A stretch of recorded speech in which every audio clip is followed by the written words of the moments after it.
So, have you ever struggled to have a consistent training routine for a few weeks, and it's like you never really know what drills or exercises you should do in order to get the best results?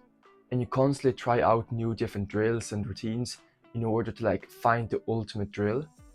Is that you? Because if it is, then I know how to fix it by giving you these 3 tips. But first, why should you listen to me?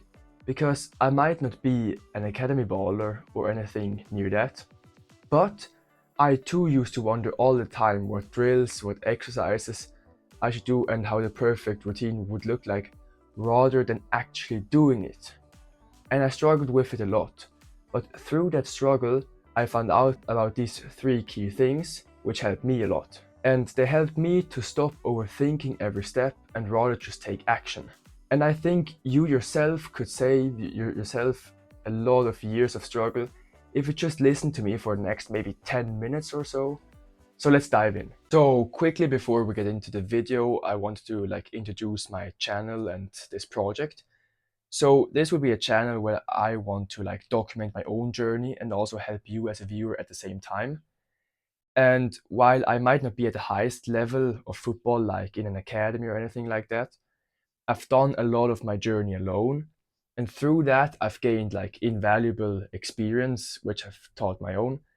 And my my goal is to teach out these lessons which I think that my younger self should have heard, and hopefully with that also help you as a viewer at the same time.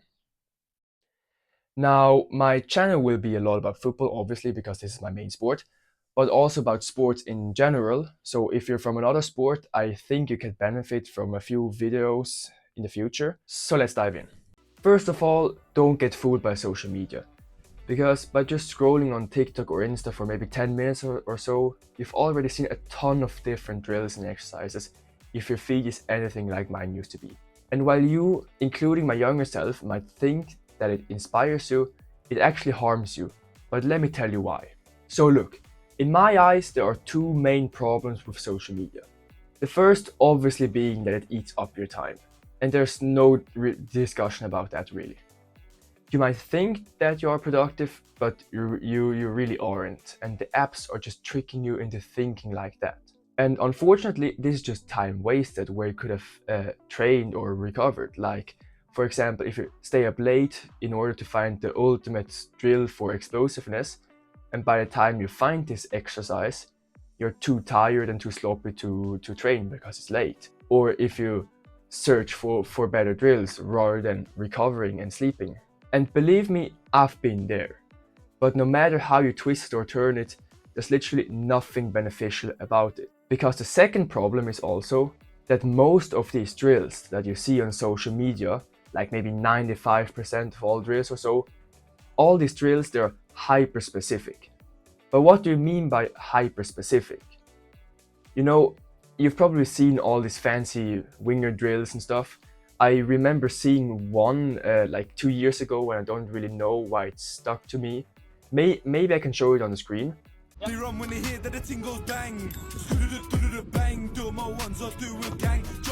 They all seem really professional, but if you think about it, they don't really apply to any match scenarios.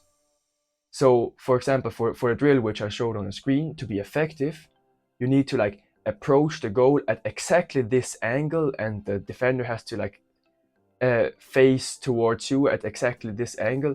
And this is just not realistic. Like, in a match, this will happen once a match, probably even much less. So it's, as I said, hyper specific for one match scenario, which doesn't happen often, and one position. The big problem with these fancy and hyper specific drills are that they get a lot of clicks, and that's why you see them. Not because they're any helpful, but because a lot of people see them, a lot of people like them, and they get pushed in the algorithm. Now you might maybe wonder, if I can't do these hyper-specific drills, what should I do instead? And this leads to my second point, which is stick to the basics. Maybe I can show some scenes on the screen, but if I can't, you just have to believe me on this one. Because 95% of what the professionals do on the pitch are the basics. And what I mean by the basics are first touch, passes, off the ball movement, and maybe a body feint here or there. Like, take a look at this PSG goal, for example. It's a perfectly executed counterattack, but if you take a closer look, you'll see that none of the players did any fancy skills or so. It was just possible because every involved player nailed the basics. Every touch and every pass was nearly perfect, and that's the important thing I'm trying to tell you. Because the basics make out 95% of the game, like 95% of what you will do in your game, in your match, will be the basics. And if you don't have this base, you can't really be a great player. So what you need to train, in my eyes, is your first touch, your passing quality, and your ability to create chances with the ball at your feet. And in my eyes, this goes for almost every position on the field. So I think there are two basic drills which should be incorporated into everyone's sessions. The first being some sort of wall passing, and the second being some sort of cone weave or ball mastery. And it's really just up to your preferences which one's the best and which one you like the most, because for these 2 or 3 drills there are a lot of different variations. Like with wall passing, for example, there's one touch passing, there's two touch passing, and you can also like pass at an angle, so here's already 3 variations. Now with cone weaves, you can go through the cone with both your feet or with just one foot, and you can also make it bigger or smaller or bigger. And then there's also ball mastery, and here there are a lot of different variations which you can try and a lot of different patterns and so. But the key with all these 2 or 3 drills is to always challenge yourself while keeping it simple. So this would already be a really great session, but in my eyes not a complete one. Because by doing these drills, you will get really comfortable with controlling the ball and having it at your feet. But like the last touch is missing, like the thing that will make you a truly special player. And the drill which will train this will be player and position specific. So like here you want to have a drill which really is specified to your needs and your strengths, and it should really shape your X factor. Like maybe for a striker who wants to be great at getting a shot off really quickly, it might be hitting the ball up in the air, controlling it as fast as possible and getting a shot off. Maybe for a holding midfielder, this might be like trying to control the ball with advanced turns in order to like shake off your marker. For a winger, this could be like training unrestricted dribbling, and for a defender, it might be practicing long balls. So you see here that the possibilities are endless, and you just need to find your X factor and practice it. And by X factor, I mean like the thing about you that will make a coach go, oh yeah, I need that player on my team. But if you don't do a third tip, everything that I said will unfortunately be useless. Because the third tip is you need to stay patient and consistent. And this applies to almost everything in life, but especially to football. Because if you just do a drill once or twice, you won't see any results. You need to be patient. So sure, you can mix up the wall passing patterns after a few sessions, because variations is also very important, because you don't want to become robotic and stuff. But the difference here is that you still are doing wall passing, you still are passing the ball and receiving it like 60 times a minute, which is 60 times more than your competition, by the way.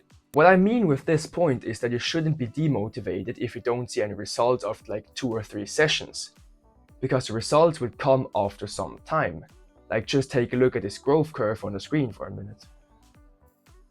I remember doing wall passing and noticing results like after 5 sessions or so, but this is different for everyone, and it also really depends on where you are in your career and how good you are at the moment. Like for example, for some, they might see results after 2 sessions, while others only see results after like 10 sessions, and for them it's just a minor change, and for the first group it's like a major change and they really see the results.